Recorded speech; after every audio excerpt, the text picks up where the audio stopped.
Welcome to the Nerdstalgic podcast with your host, the Ginger Bookworm. Nerdstalgic with the Ginger Bookworm. Nerdstalgic with the Ginger Bookworm.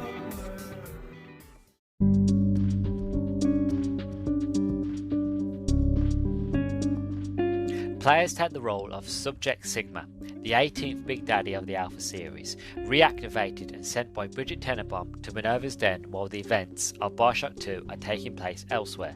Sigma's task is to help Porter, founder of Rapture's central computing, retrieve the blueprints and codes of the Thinker from Porter's former colleague, Reed Wall, a brilliant mathematician driven mad by splicing and his obsession with solving an absolute predictive equation.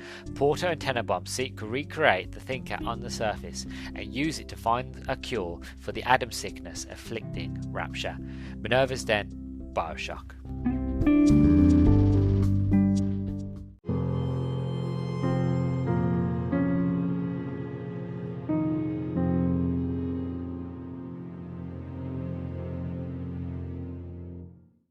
Howdy beans, and welcome back to the Nerdstalgic podcast. I'm your host, Luke the Human. Hope you're doing well. Hope you're doing good. As you heard in that wonderful introduction plot summary, today we're going to be looking at Bioshock Minerva's Den, a DLC for Bioshock 2.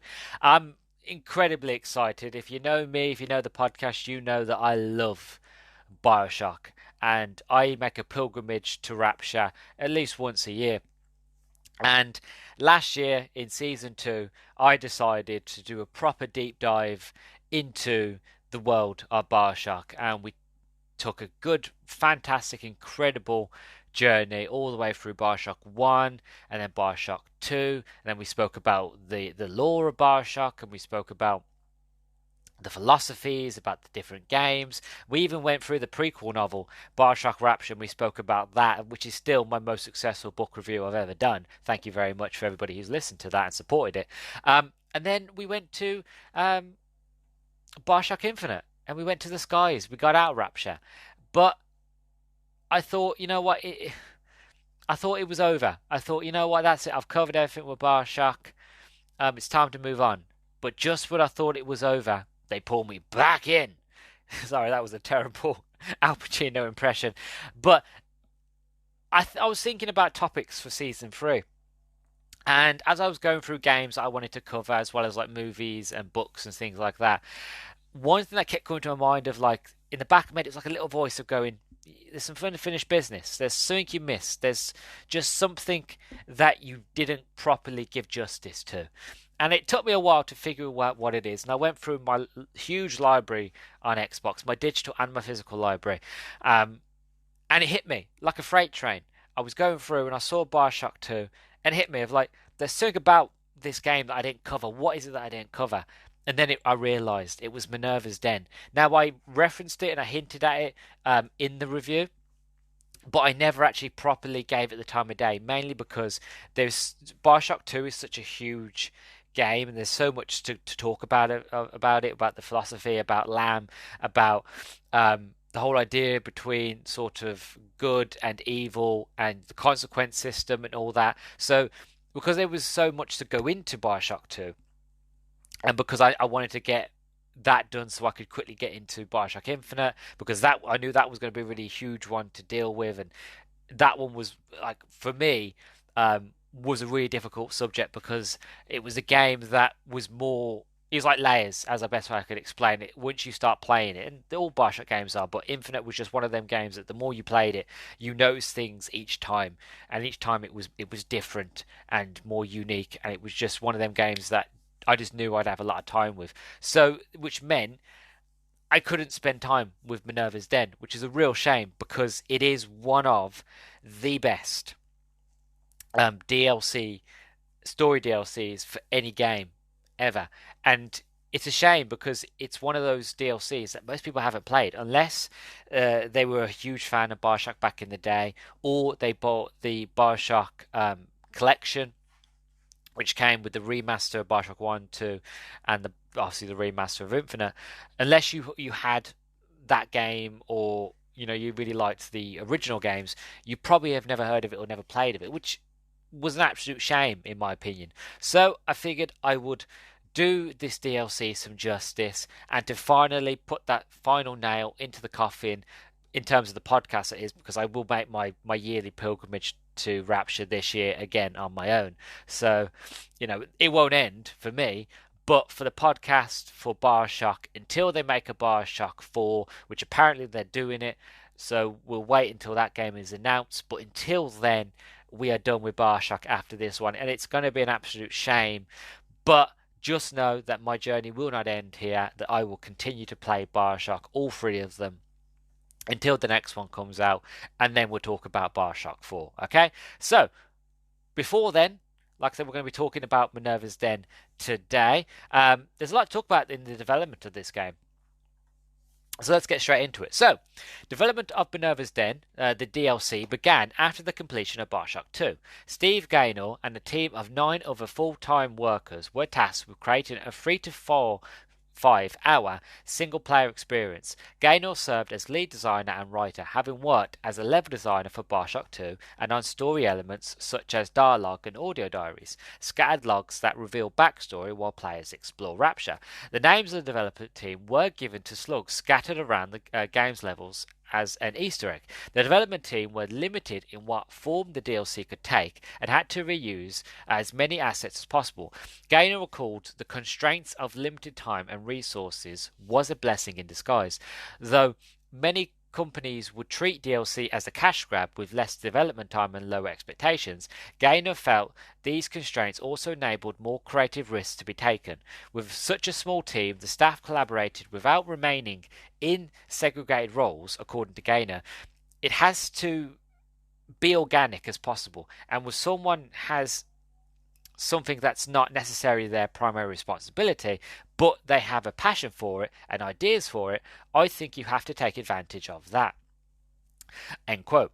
While being interviewed for his job at 2K Marin, Gaynor had been asked to propose a potential Bioshock level. Gaynor recalled suggesting a story focusing on Rapture's computer core and a character splicing to become more intelligent. During Bioshock 2's development, the level designer suggested the possibility that technology from Rapture created a primitive artificial intelligence. That would lead to the development of Shodan, an AI that appears in the video game System Shock. When developing ideas for what would become Minerva's Den, Gaynor suggested merging the ideas using a story about Rapture's computer core and a steampunk AI, drawing from Shodan's multiple identities and impersonalizations.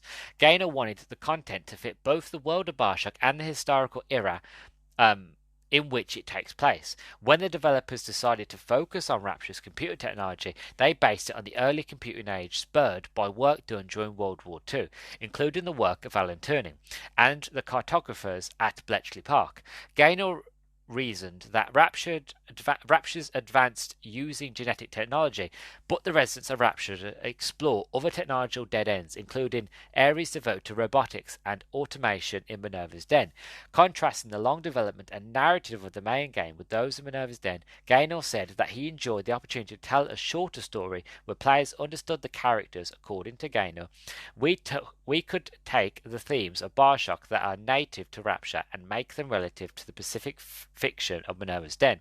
When you have a supercomputer that can do 1 million calculations a second, how does that fit into the ideas of free will and predestination and fate and choice that Bioshock is built on? End quote. Gaynor wanted to adapt the grand theme of Bioshock to tell a different story about loss and changing the past that focused on a single character, Porter, who forms the heart of the game. Gaynor felt that the final gameplay sequence in which the player walks through Porter's living space was important to give players time to reflect on the character's journey. He resisted calls to make the interesting environment a place for combat. To prevent players of Bioshock 2 from feeling Minerva's Den gameplay was repetitive, 2K Marin tried to present a different experience within the narrative constraints. Shadowy level design and more dangerous enemies were crafted to give a subtle survival horror feel. The team also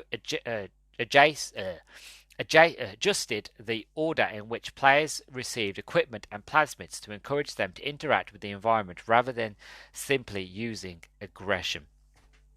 So a lot went into the development of this game. They knew they had constraints. They knew that they had to make a short, concise experience, but they wanted to keep it Bioshock. They wanted to keep it unique to the world, to the story. And I, being somebody who actually did computer science in college and can did computer science at university, I'm a big lover of Alan Turing. He is a personal hero of mine.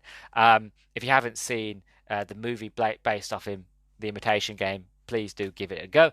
But somebody who actually is a lover of computers and the idea behind AI and development and stuff like that, for me, when I first played it, it was absolutely fascinating idea to see that Rapture is an advanced place. That yes, they might have gone in the direction of advanced genetics research, but this was still a place where people were free to do any sort of research they wanted, and that includes doing things that they couldn't possibly do on land. For example, going further into the ideas of AI, and that's AI is still a big topic that we get nowadays, whereas back in say like the 30s, it was in the 30s, 40s, 50s, it was just an idea, a concept. It was science fiction. And even when this game was made and it came out, again, it was still a sort of an idea, a concept of like, this can't happen in 2010. This is not real. This is a future thing. This is a far, far future thing. Well, now, 14 years later, it's a very real thing that is actually happening, and it's something we're all having to deal with and live through on the internet.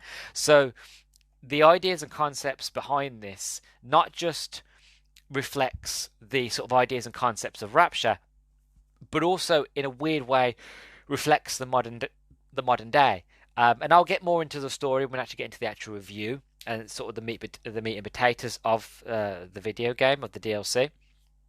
But I just find it fascinating how you have this idea that we want to look at Rapture at a different angle. We want to look at Rapture of like, well, what other things did they try when before they got the plasmids, before they got all that? What was something else they were looking at? Were they looking at computers to run things? Were they looking at robotics to make life easier? Because you've got to imagine this whole idea of free will and being able to be your own person and to do what you want, as that's the whole point of Rapture.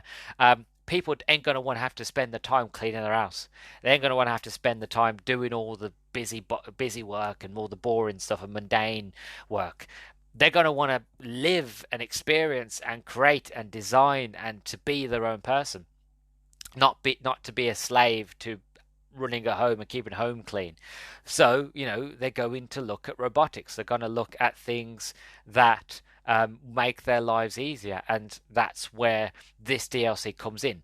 And I really, really like that idea, that concept, the story concept that it comes with, as well as the whole survival horror thing. It does this DLC. I keep calling it a game because I feel like it's its own separate game, even though it's still part of DLC and even though it's part of the Bioshock universe. If you ever get around to playing it, if you haven't played it yet, it feels like its own thing. It feels completely subtracted and taken away from Bioshock entirely, and just feels like its own thing. Just happens to be in the same world, and I love it for that. And it does feel like survival horror. It is difficult at times. The enemies that you get new big lancer daddies, I think they're called, which are difficult. They're not easy to fight. And again, like they said, they took away sort of players don't receive as much as equipment and plasmids as they used to, so you are forced to interact with your environment. You're forced to think on your toes. I'm not talking about resource management. It doesn't go as far as that like Resident Evil, but it just makes you think of like, okay, here's the sort of basics of what I know of Bioshock and how Bioshock works. I don't have to think on my toes on how best to use what I have, to get to sort of the next point in the mission, to get to the next part of the level. So it makes you keep on your toes. It makes you keep thinking instead of speak. Because otherwise, if they did it the way the rest of Bioshock is, you would run through this DLC very, very quickly, and you wouldn't experience as much of the story. You wouldn't experience much of the level design. And they're really important. They're key parts in the level design. Is so important to everything that's going on in this story. And there's audio logs to find which give you more deeper details. Honestly, the story itself is incredible. And then when you actually come out of that bubble of the story and you look around at the level design, it's all incredible. And I'm just talking from memory. I haven't played this DLC in a very, very long time. And I know I make my pilgrimages to Rapture, but I always seem to skip over it. Not because it's bad, not because I don't enjoy it, mostly because it is one of those experiences that it's savoured on its own, not to be played through like all the rest. Like I would play through Bioshock and Bioshock 2, then Bioshock Infinite. I'd play through all of them and experience them wonderfully as like one coherent story. And I'd even play the DLC, the Under the Sea DLC for Infinite, to kind of come look back on myself. Minerva's Den is special because it feels detached, but it also feels part of it. Like I said, Minerva's Den is that bonus sweet cherry pie at the end of a meal. You've had your fill, you've had your main, you've had your sort of starter, you've had you've had all of that. You're full. You've had the milkshake. You've had all that the extra goodness from all the extra side content and story and all that. And then at the very end, something special, a beautiful, lovely cherry pie at the very end, Minerva's Den. And that's what you finish off on, because the Minerva's Den tells such a wonderful and lovely story that it really caps off the whole sort of. It really sort of. The best way to explain Minerva's Den in such few words is that it encapsulates everything that Bioshock is, everything that Bioshock stands for, and everything that Bioshock tries to do in gameplay and world building and everything, really. It takes all of that into one big bubble and then just hands it to you, and then at the end of it, once you've finished, you completely understand of what Bioshock is and what the whole point of Bioshock and the meaning behind it. And it's just a wonderful experience, and one of my favourite experiences. That's why I always leave it till last. It's one of the last things that I would play when I play for these games. And it's probably the reason as to why I left it out so much, because subconsciously part of me was like, you've got to leave that till last because it deserves its own episode. It deserves its own sort of discussion. And that's what I'm doing today. So that is the introduction done. That's me done gushing over the game for now. I'm going to go off, play it. Can't wait. I'm incredibly excited. And then when we come back, we're going to talk about Minerva's Den. So let's go, shall we?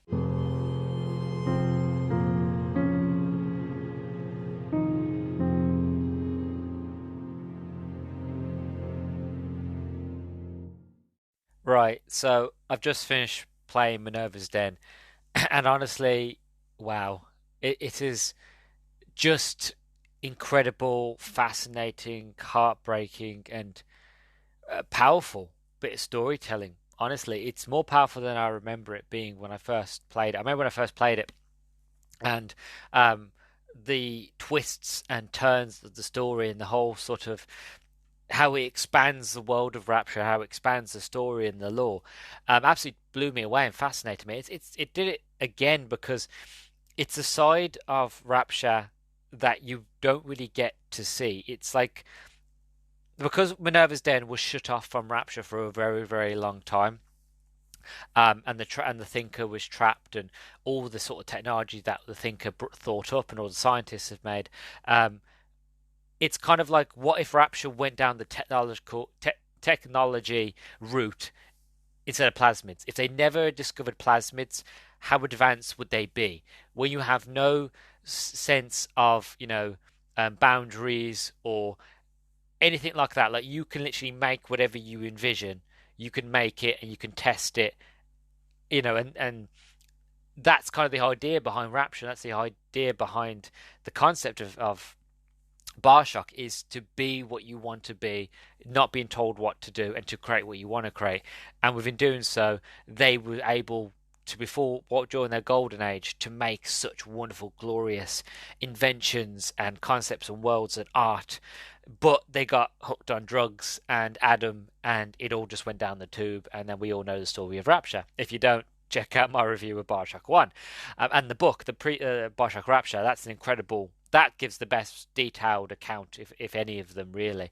Go check out those reviews. But it's wonderful to see a side of Rapture that you don't usually get to see. A side of it of like, what is the other path that they could have taken? Where would it have gone? Would Rapture have stayed in the golden age if they would have not went the route of Adam. If they had not discovered, if it did not exist, where would it have been? Would it have fallen? Would Fontaine, would he have tried, in a different way to take control of Rapture from Ryan, or would Ryan been able to stay in control of it all? These sort of questions, it makes you think, especially it makes me think. So, like, first impressions coming into it, it was a joy. It was a real joy. And one thing that I love about Bioshock, and one of the things that I love about this DLC, is that it talks about the idea of Rapture, what Rapture is. And to be honest with you, I don't remember the quote from the DLC, but there's a line that basically says that Rapture is a disease. Rapture is a parasite, lack of better words, that once it gets hold of you, it doesn't matter how it gets hold of you, if it has some way of getting hold of you, it does not let go forever. And once you are hooked on Rapture, you will never be able to leave Rapture. And it's true. I'm living proof of it. And you talk to any other Bioshock fan, they're living proof of it as well. I've told the story before, so I won't go into full detail. But when I first discovered Bioshock, I only ever played the demo. I never played the full game. It was actually a long while before I actually got around to actually playing the full game of Bioshock. But even after seeing the trailer, after playing the small demo that I played on the 360, I was hooked. I was dreaming about Rapture. It was my siren call. It was like Dead Space's marker. Once I had contact, even just a small sliver of contact, I could not stop thinking about Rapture. I kept having dreams that I was going underwater in submarines and swimming around sharks in underwater cities. I'd only seen the trailer. I hadn't even played the game properly. I just played a slice of it from the demo, and I was still dreaming about it. And it wasn't until I fully fulfilled that urge to finally play the game that I felt relieved. But then after a while, I felt that siren call again, and it called me back. And this is my pilgrimage every year. I go back to Rapture every year, and I play them all because it is a parasite. It's with me now till I die, and I will continually, perpetually go back to Rapture every year. Because it's a wonderful game, it's an incredible universe and city, and yeah, it's got me hooked, and that's basically what I love about this series, and what I love about this DLC is the fact of it takes everything that is Bioshock and just filters it into like a very streamlined short story, but does it so in such a way that it's incredible. It's perfect almost, really. As I mentioned in the introduction when I was talking about the development, they had really streamlined it to be more survival horror. So it is difficult, it is harder, and really you should only really play it if you've played Bioshock 1 and 2 and you understand the mechanics of it. Because it is difficult. There is, less resources around. You get given the upgrades for your weapons, but you've got to be a big daddy, and you've got to save the little sisters to get Adam. Because if you don't, when you go to the next sections, it is going to be difficult. It's going to be a lot harder. I be honest with you, for my second playthrough for this review, I didn't save the little sisters. I did in my first run. I didn't do it for the second run, mainly because I wanted to get to those story beats. I wanted to get to those important parts more so. But it was difficult. But because I had played Bioshock so many times, I knew how the game worked. It wasn't that much of a challenge to me, but it was still a challenge. And I knew straight away that it would have been made easier if I had bothered to actually save the little sisters. But yeah, it's just my first impressions of it. It's just fantastic. Like, generally, I don't need to go into any more detail. I am going to, but I don't have to. Like, if you haven't played this DLC and you've played Bioshock 2, do yourself a favor and go play Minerva's Den. It is really, really good, just for the story alone and for the characters. Talking about the characters, so the main characters of the story, you've got Charles Milton Porter, who is a scientist, who is a mathematical genius. He worked with Alan Turing during trying to break the Enigma code during World War II, and that he decided that after his wife was killed in a London bombing, that he would basically he found his way to Rapture, lack of better words. Try my best not to go into spoilers, but he found his way to Rapture, and he decided to continue Alan Turning's work, but under the guise of being able to do what he wants, being able to push that boundary. Then he had his work colleague, which was Reed Wall, who was another mathematical genius, but was corrupted by Rapture and its ways. Then you've got Subject Sigma, who is the big daddy that you play as in the story. And finally, we have the Thinker, which is the supercomputer, which is the end goal, really, of this DLC, to get to that supercomputer. As for the story, I don't really want to go into full-on spoilers because, like Bioshock in itself, the twist in it and the story parts that make it heartbreaking are all spoilers. So I can't really go into full detail as to why it's heartbreaking, but trust me when I say it, when I first played this DLC, I did not see the twist coming. And the sort of idea and concept of what the whole story is going about surprised me. And it still, even though I knew it was coming, still surprised me again second time round. It's one of those sort of story beats, one of them sort of twists that just gets you and going and makes you think of like, oh, that's really good. And this team was able to put this story together in a small team of people that still sort of felt like it belonged in Bioshock, but felt like it could be its own video game. This storyline and this DLC, it feels like this is why I say that the story and the game feels like its own Bioshock's sequel, because it does. Even though it is Bioshock, it's set in the same world. If you took the Bioshockiness out of it and you just put it in an underground facility and you told this story, but you still have the heart and the soul and the feeling of a well detailed, well built world, this could be its own video game. It's that good. Its own short sort of indie sort of game. It's that good of a story. It's that good of a twist that I was blown away then, and I was blown away again now. But it is fascinating. Like I said, I have a bachelor's degree in computer science. I have a history and background in programming and looking into sort of not AI, but looking into sort of NPCs, sort of programmable AI, trying to program an NPC, an unplayable character to do certain things. Lack a better word. I never really went into full sort of advanced intelligence, but like I said, I'm a big fan of Alan Turing. I'm a big fan of the sort of computers and technology, and the idea that this story presents that this man, Charles Milton, decided to continue Alan Turning's work, that he had no restrictions in Rapture, and that he wasn't tainted by Rapture. And I can't go into full details what I mean by that, but let's just say this: his sort of accomplice, his partner, who ends up betraying him, Reed Wall. Charles wasn't corrupted by Rapture like most people are. For example, Reed, he got to Rapture, he saw the glistening lights, the glitz, the glamour, the atom, being able to have plasmids and the different tonics that change you and make you smarter and all this stuff, right? He was tainted by that. He saw all the power and just ran at it, right? And it corrupted him like it did everybody else. He spliced, he became a splicer, he lost his mind. And he got obsessed with the Thinker, but he realized what the Thinker could do, but he didn't realize. It's kind of like Jurassic Park. It's like you didn't realize what you had until you had it, but then you've lost control of it. Really, you just kept making things with it, but you didn't sort of start to think of the consequences of it.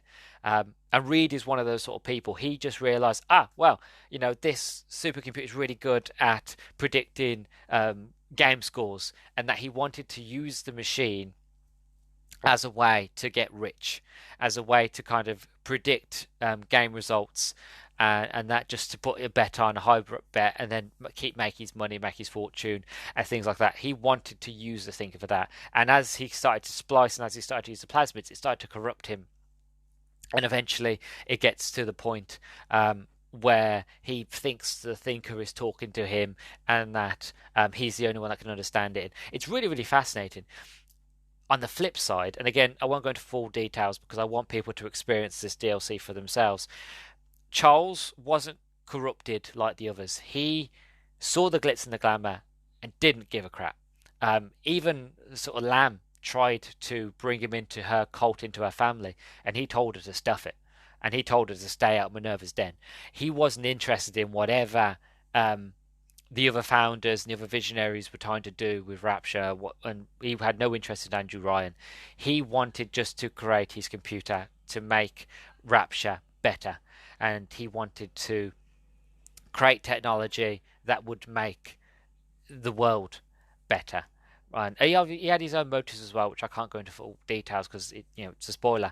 But he wasn't corrupted by it. He had a goal, and you could say that he was kind of corrupted because he went down a path, but he had a chance of redemption, and he does redeem himself. And I can't go into full details what I mean by there, but it's, as I mentioned, it's incredibly fascinating and it's incredibly heartbreaking, and it's just one of them stories that you just have to experience. Like Bioshock 1, it's one of those where if you go in knowing nothing, the experience is 10 times better. So if you haven't played it, please do. Again, world building is incredible, as to be expected, really. It expands Rapture in a way that I adore, because Rapture's already huge. One of the things I love about Bioshock 1 and 2 is that you get Bioshock 1 and it's in a small segment of Rapture. Then you get to Bioshock 2 and it shows you a different side of it. So Bioshock 1 shows you the glitz, the glamour, the celebrities, the rich people, all the high class sort of people, how they lived, how they survived, how they dealt with the riots, how they dealt with sort of the whole Ryan versus Fontaine. All that in itself is incredibly fascinating. Bioshock 2 shows you the other side of it.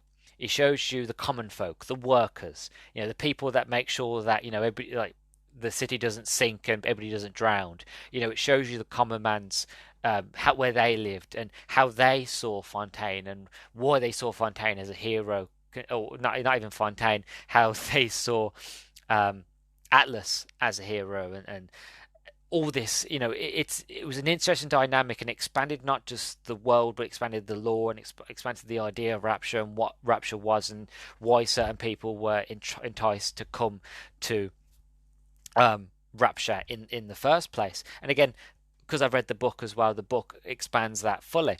But like I mentioned in the beginning of this, is the world building here. It shows you a slice of Rapture that is an alternative of, like, look, this is them during their golden age, because Minerva's den was shut off from the rest of Rapture. It had been shut off for a long time, and there is a reason to that in the story, but again, I can't talk about it for spoilers.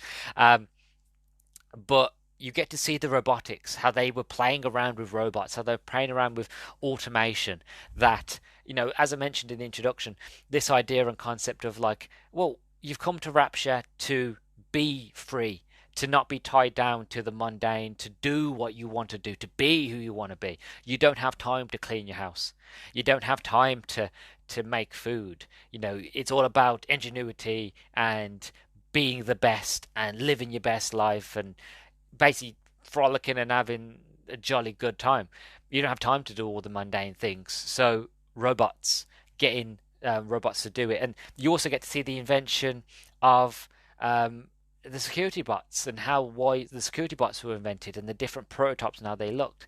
There's even one section where there's an audio log and there's loads of, like, robot little sisters and around. And again, it doesn't explain it in the DLC, but I know from reading the book and from playing Bioshock 2 that and again, this is not really spoilers, to be honest. It's just a fantastic, interesting bit of trivia, lore from Bioshock. Is that originally the idea that Ryan he wanted to get away from the little sisters. They wanted to get away from having little girls doing it. So they decided to get little sister robots, and that give the Big Daddy the little sister robots instead, and then kind of weed them off the little sisters. The problem is the Big Daddies, it didn't work. They knew that these weren't little sisters. They knew that these weren't little girls, weren't people. So they shunned them. They ignored them, but they would destroy them.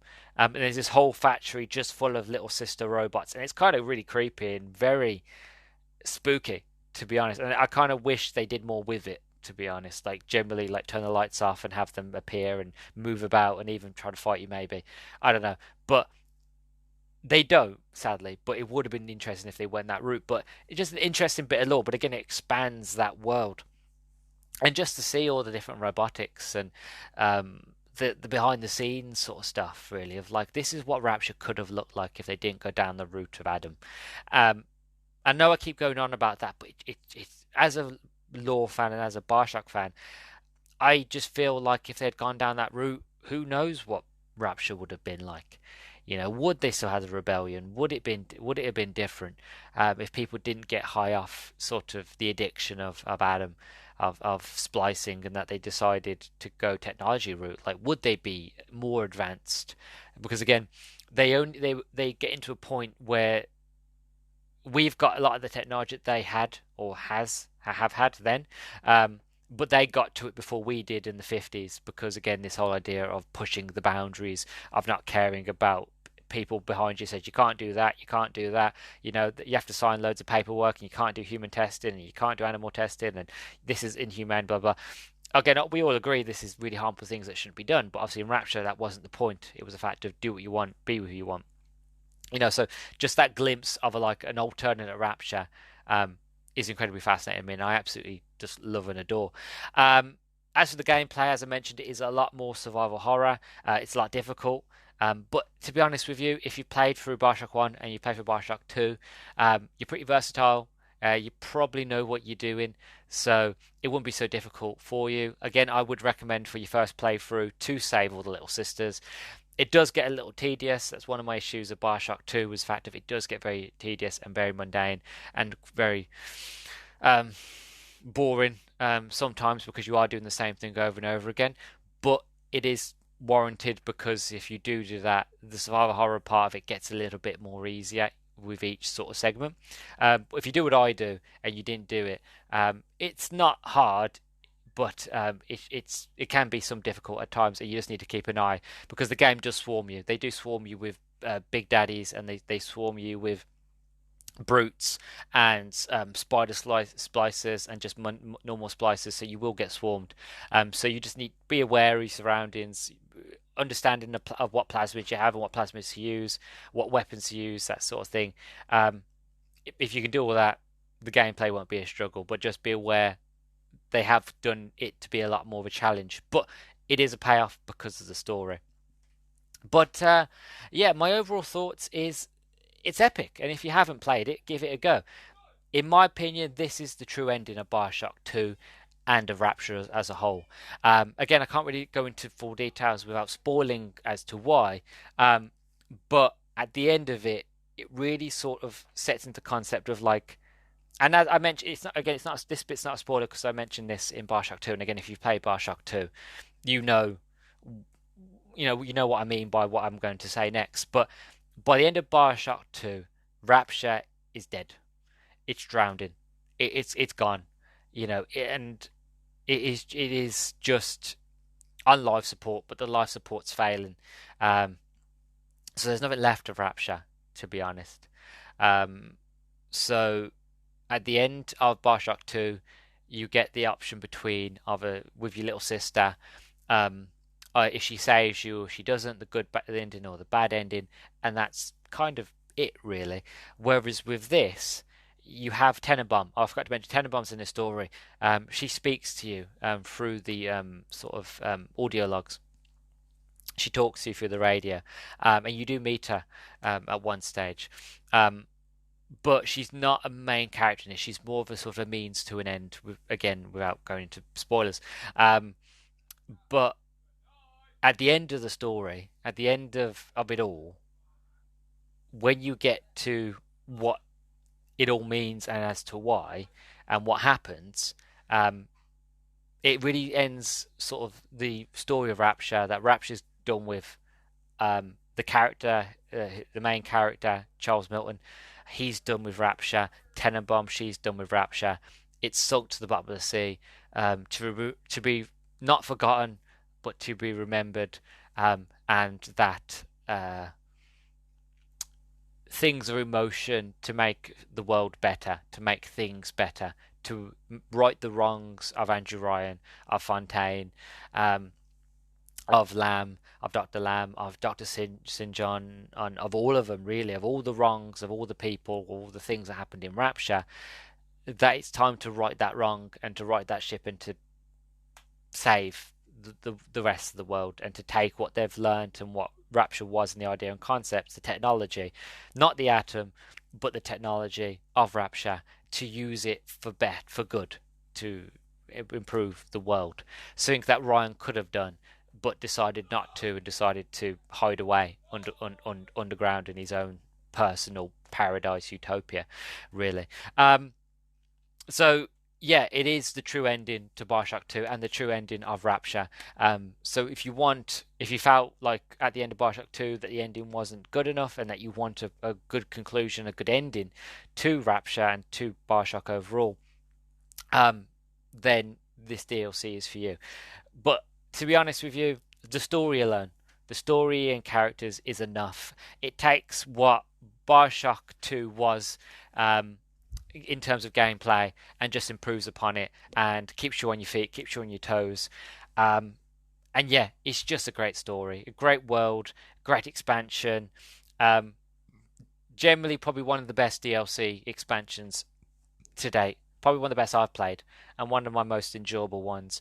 And it's one of those that, like, whenever you talk to people who play Bioshock, I'm always shocked to hear that not many people have played it or even know that this DLC exists. So please do yourself a favour and give it a go.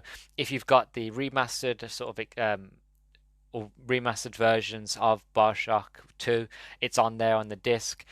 Currently, you can buy the Xbox 360 DLC expansion for the Xbox 360 version, but as of recording this on the 12th of April, I think the Xbox 360 Marketplace store will be closed soon, so I don't know if you'll be able to buy that DLC. But the game is backwards compatible, so if you have the copy of Bioshock 2 for the 360, put it into your Xbox, it will work. Buy the DLC. I would imagine, I don't know if you can get Bioshock on the PC, but it might be on Steam. Basically, anywhere and anywhere that you can get it, go for it. I highly recommend the remasters because they look better, they play better, and they're a lot more sort of smoother in frame rate, and it just makes Rapture look more gorgeous than it is. So yeah, this is potentially, and most likely will be until Bioshock 4, my final Bioshock episode. Obviously, my adventure won't end. As I've mentioned, I will be going back this year. I think I'm going to be going back playing the 360 versions of Bioshock 1 and 2, mainly because I haven't played those two versions in a long time. And I want to go back to that nostalgia, because like I always replay the remastered version, so I think I'm going to go back to the 360 version of Bioshock 1 and 2, and possibly even the 360 version of Infinite. So that'll be a lot of fun. So my journey is not going to end. I think I'm just doomed to repeat this cycle every year. But yeah, until Bioshock 4 or whatever they call it, my adventure with the podcast for Bioshock is over. I really hope you enjoyed my deep dive into the world of Bioshock and the incredible world of Rapture. If you liked it and you want to share it among friends, please do. If you listen to this on YouTube, don't forget to leave a like and a comment. If you haven't subscribed yet, please subscribe as well. If you listen to this on Spotify, don't forget to leave a star rating, 1 to 5 stars. 5 stars being the best thing you ever heard. 1 star, not great. Whatever you feel like is fair, leave a star rating. I'll absolutely be appreciative of everything, to be honest. So, I've been your host, Luke the Human. You've been listening to the Nerdstalgic podcast, and I will catch you in the next one. Would you kindly leave a rating?